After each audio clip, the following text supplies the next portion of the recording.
to increasingly question the effectiveness of masks as a disease preventer. And in fact, recently you have cited the issue of waiters touching their masks and touching plates.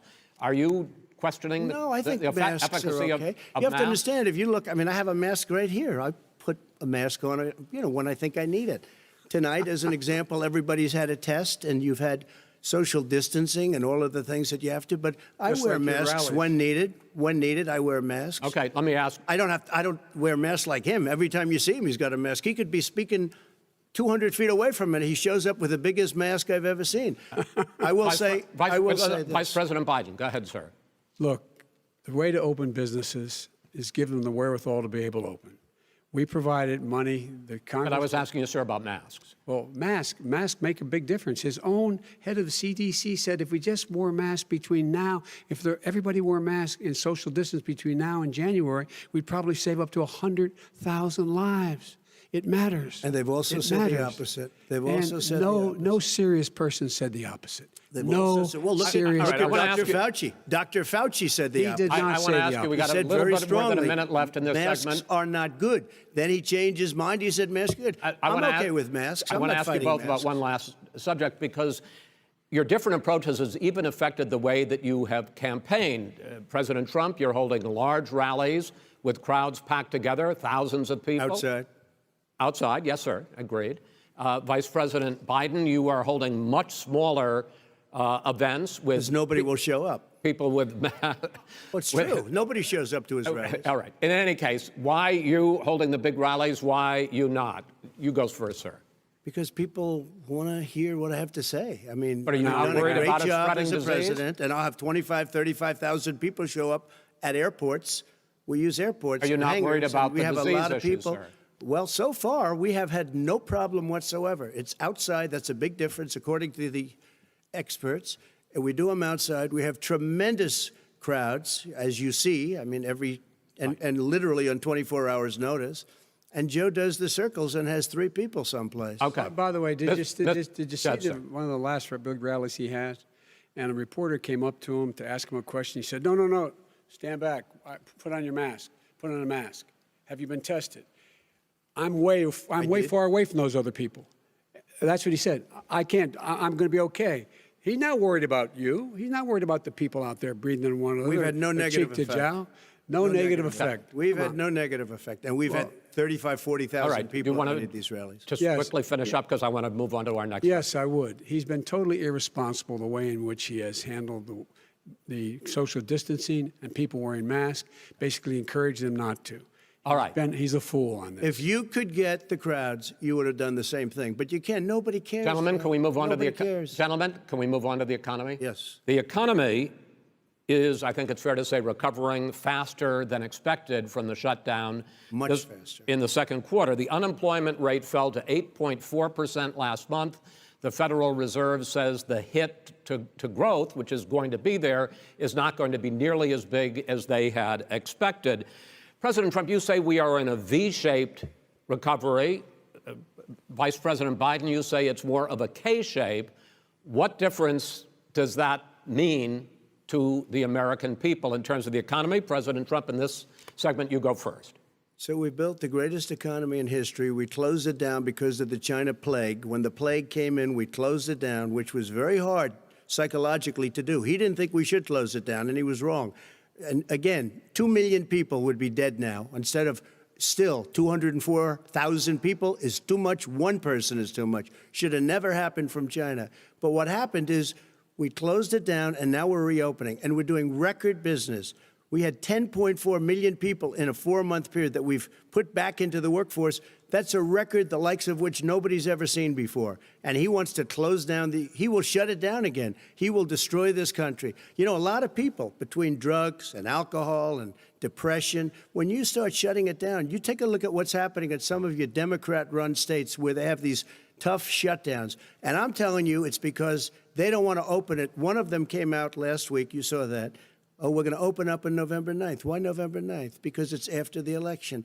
They think they're hurting us by keeping them closed. They're hurting people. People know what to do. They can social distance. They can wash their hands. They can wear masks. They can do whatever they want. But they got to open these states up. When you look at North Carolina, when you look, and these governors are under siege, Pennsylvania, Michigan, and a couple of others, you got to open these states up. It's not fair. You're talking about almost it's like being in prison. And you look at what's going on with divorce, look at what's going on with alcoholism and drugs. It's a very, very sad thing. And he'll close down the whole country. This guy will close down the whole country and destroy our country. Our country is coming back incredibly well, setting records as it does it. We don't need somebody to come in and say, let's shut it down. All right. Your 2 minutes, sir. We're now moved to you. As I said, posing the question, the president says it's a V-shaped recovery. You say it's a K-shaped recovery. What's the difference? The difference is millionaires and billionaires like him in the middle of the COVID crisis have done very well. Billionaires have made another $300 billion because of his profligate tax proposal, and he only focused on the market. But you folks at home, you folks living in Scranton and Claymont and all the small towns and working class towns in America, how well are you doing? This guy paid a total of $750 in taxes. Sir, wait, no, sir, it's It's his the wrong Yeah, I understand. You've agreed to the 2 minutes, so please let him have it. Do I get my time back?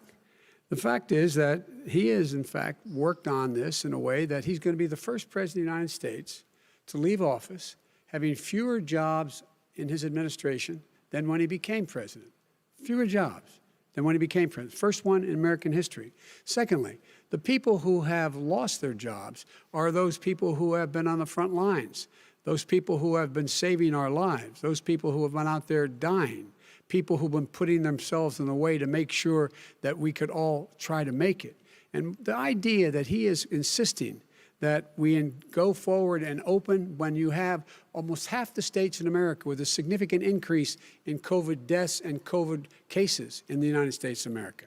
And he wants to open it up more. Why does he want to open it up? Why doesn't he take care of the American? You can't fix the economy until you fix the COVID crisis. And he has no intention of doing anything about making it better for you all at home in terms of your health and your safety. Schools, why aren't schools open?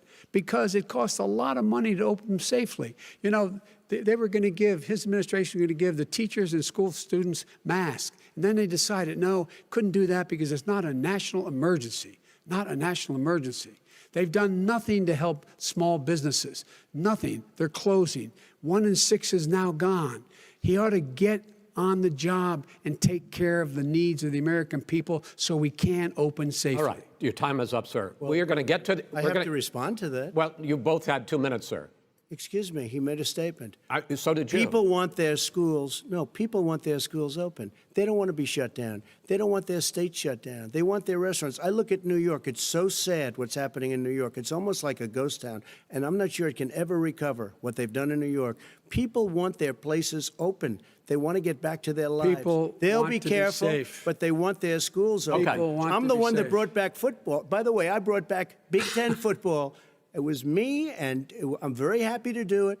And all right, people of Ohio are very proud of me. And you know how I found out? When he took gentlemen, a phony we're going to ad. get to your economic plans going forward in a moment. But first, Mr. President, as you well know, there's a new report that in 2016, the year you were elected president, and 2017, your first year as president, that you paid $750 a year in federal income tax each of those years. I know that you pay a lot of other taxes, but I'm asking you the specific question. Is it true that you paid $750 in federal income taxes each of those 2 years? I paid millions of dollars in taxes, millions of dollars of income tax. And let me just tell you, there was a story in one of the papers. Show us your tax I paid returns. $38 million 1 year. I paid $27 million Show us your 1 tax year. returns. I went... you'll see it as soon as it's finished. You'll see it. You know, if you want to go to the Board of Elections.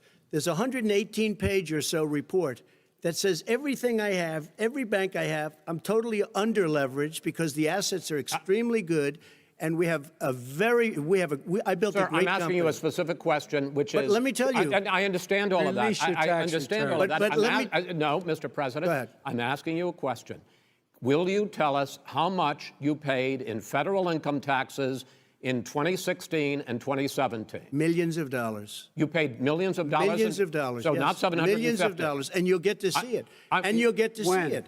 But let In me just Shalom? tell you, Chris, let me just tell you something, that it was the tax laws. I don't want to pay tax.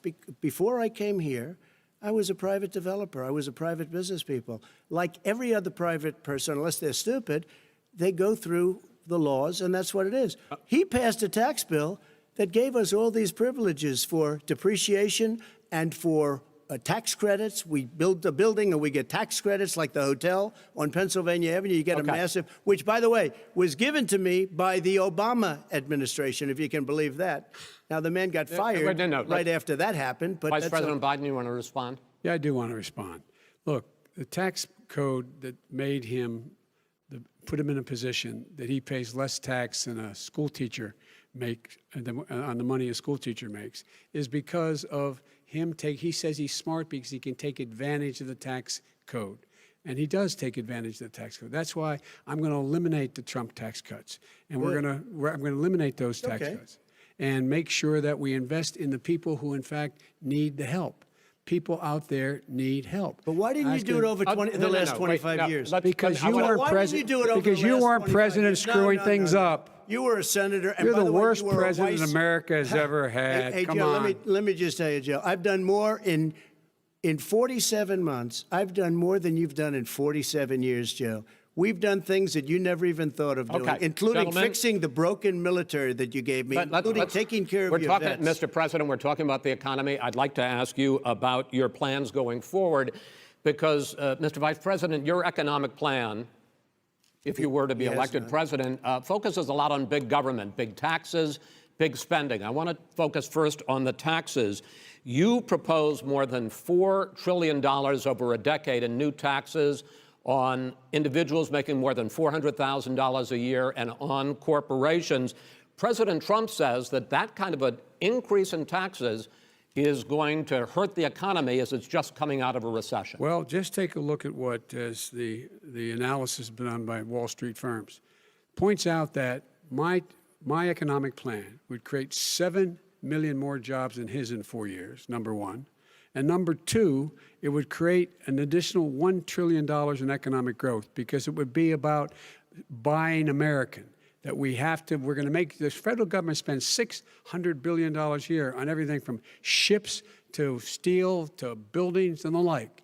And under my proposal, we're going to make sure that every penny of that has to be made by a company. But respectfully, sir, I'm talking about taxes, not spending. By the way, I'm going to eliminate a significant number of the tax. I'm going to make the corporate tax 28%. It shouldn't be 21%. You have 91 companies, in the Fortune 500, who don't pay a single penny in tax, making billions of dollars. Why didn't you do it before when you were vice president with Obama? Because you, in fact, passed that.